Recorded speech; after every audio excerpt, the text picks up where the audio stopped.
time now to welcome our first guest, who for the last 2 years has been secretly working on a powerful new documentary about the debt and credit industry. Before we chat to him, let's have a look. My name is Michael Sheen. I'm Welsh. People describe me as Welsh actor Michael Sheen. I've been involved in working around issues of debt and high-cost credit for years now. But I've always wanted to do something big to expose the unfairness of the system. It seems like it's a never-ending battle because the interest is multiplying and getting bigger and bigger. I want to see if I can help some people who are going through a tough time. And at the same time, I want to do something that gets people's attention. Please welcome Welsh actor Michael Sheen. Thank you. So, Michael, you wanted to do something big to draw people's attention to this issue. You haven't been paid to do this. You've certainly put your money where your mouth is. £100,000 of it. Yeah. To buy £1 million worth of debt seems like a good deal to me, you know. And you know, I didn't have £100,000 to throw around, so I wanted it to be effective. But when I realised that I could do this, that I could get £1 million worth of people's debt and just write it off, it seemed like a good thing to do. And how can you do that? I mean, how does that 100,000 turn into £1 million? So essentially, people's debt gets sort of put into bundles, and then debt-buying companies can buy those bundles. And then they can sell it on to another debt-buying company at a lower price. So the debt itself, even though the amount that people owe is still the same, the people who own the debt can sell it for less and less money. So I was able to set up a company and for £100,000 of my own money, buy £1 million worth of debt, because it had come down in value like that, because they find like they don't see that there's as much chance to get the money back or whatever the reason might be. So it's bizarre. I had no idea that this happened. And the thing is, you know, but you explain it so clearly in the documentary. It all makes sense. Yeah. And you mentioned setting up this debt acquisition business. I mean, that must have been tricky in itself. Yeah, well, I didn't know that when I started. I thought I was going to work on this for like a few weeks or a month or something. And it turned into 2 years because we had to do it secretly. You know, we had to set this company up. I had to be at arm's length from it. We didn't know who the people whose debt I would buy. I knew where they would live, and I knew the kind of debt it was, but I would never know who they are, and I still don't know who they are. And we had to keep it secret. And getting the license to set the company up took so long that, you know, at a certain point, I felt like, I don't know if I'm going to keep being able to do this. You know, my circumstances had changed as it had gone on. And in fact, we were filming one day in Port Talbot at a cafe down by the docks. And I was thinking maybe I couldn't keep going with this anymore. And it was the day that the last shipment came in for the steelworks in Port Talbot. And the woman who worked in the cafe that we were filming in told me the story of men sitting at the table just in tears who were losing their jobs. And I just, you know, and then it really hits home.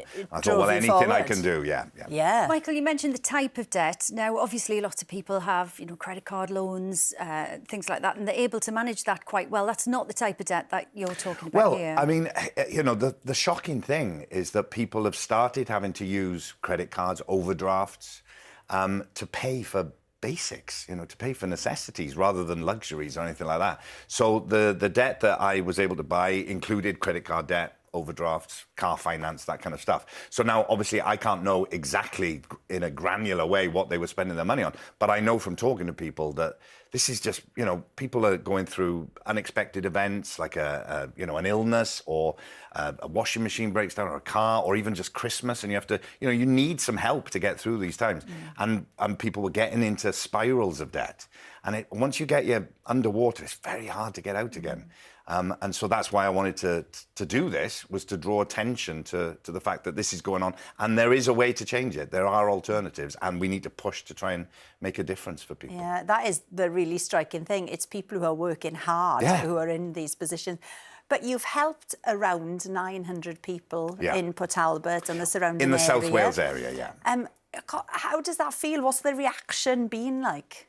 People are, you know, still sick to see me. Sick of me walking down the high street. They nod. Seeing me in the supermarket. Like the mayor of Port Talbot. Here he is again, look. No, I mean, well, like I say, I don't know who the people are who I've done that for.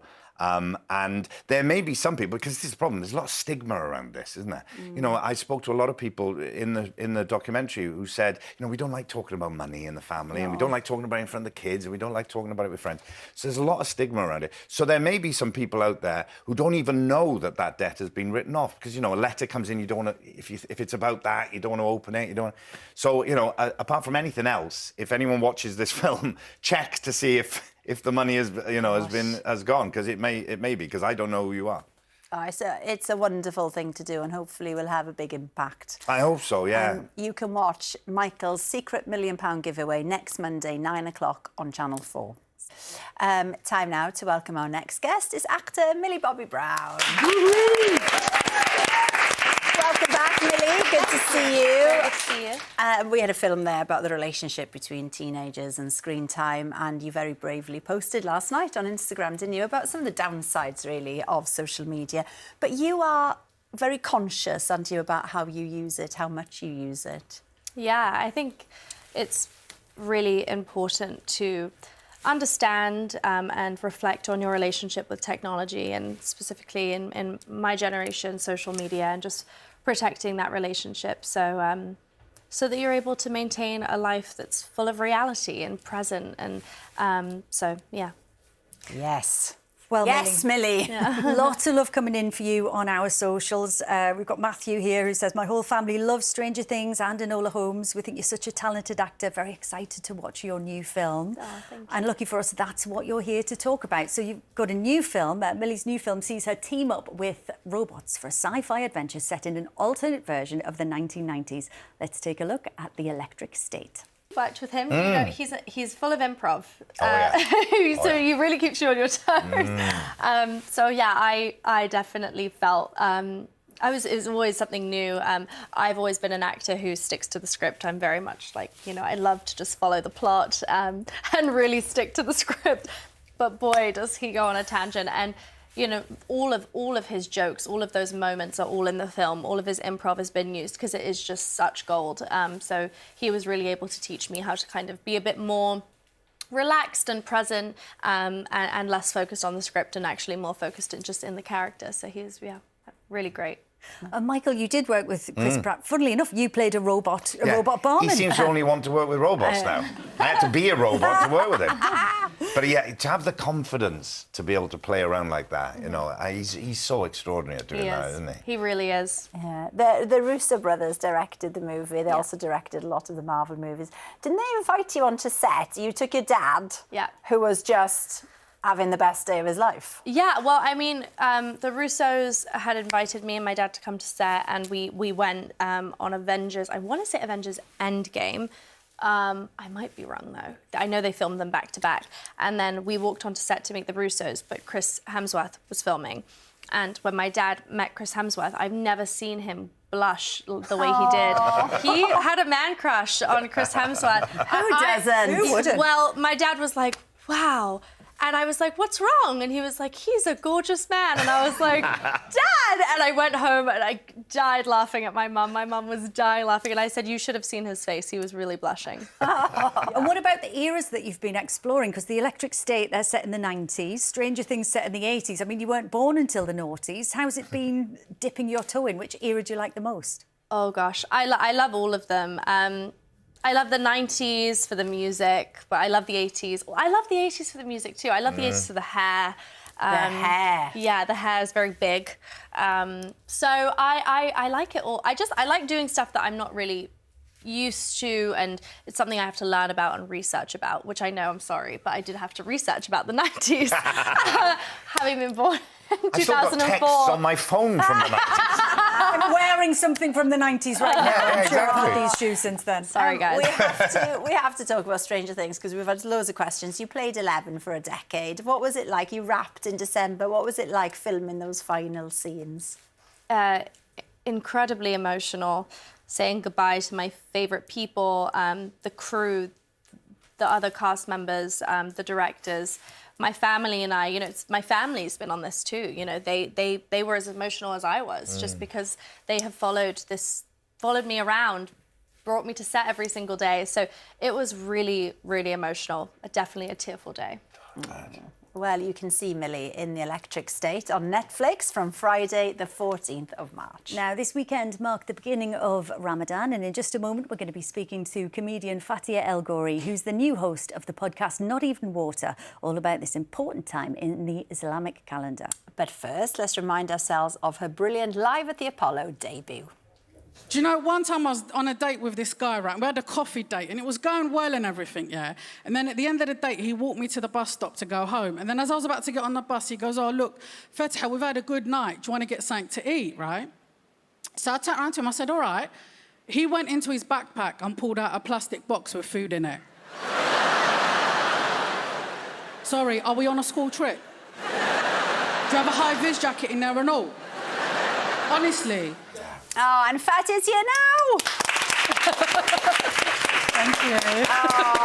Fatiha, lots of people know you for your stand-up, but now you're the host of this new podcast. Well, it's not a new podcast, but you're a new host. Yes. Not Even Water. Yes. What are you hoping to bring to it? So it's a light-hearted podcast about Ramadan, and we just want, it's just for everybody, people that are fasting, people that are not fasting. You know, those little nosy Parkers that are like, what are they doing, 2 o'clock in the morning, eating, and things like that. It's about everyone to learn about Ramadan. Any questions? People get shy to ask questions, like ask Muslims about Ramadan and that, and we're here to ask those questions.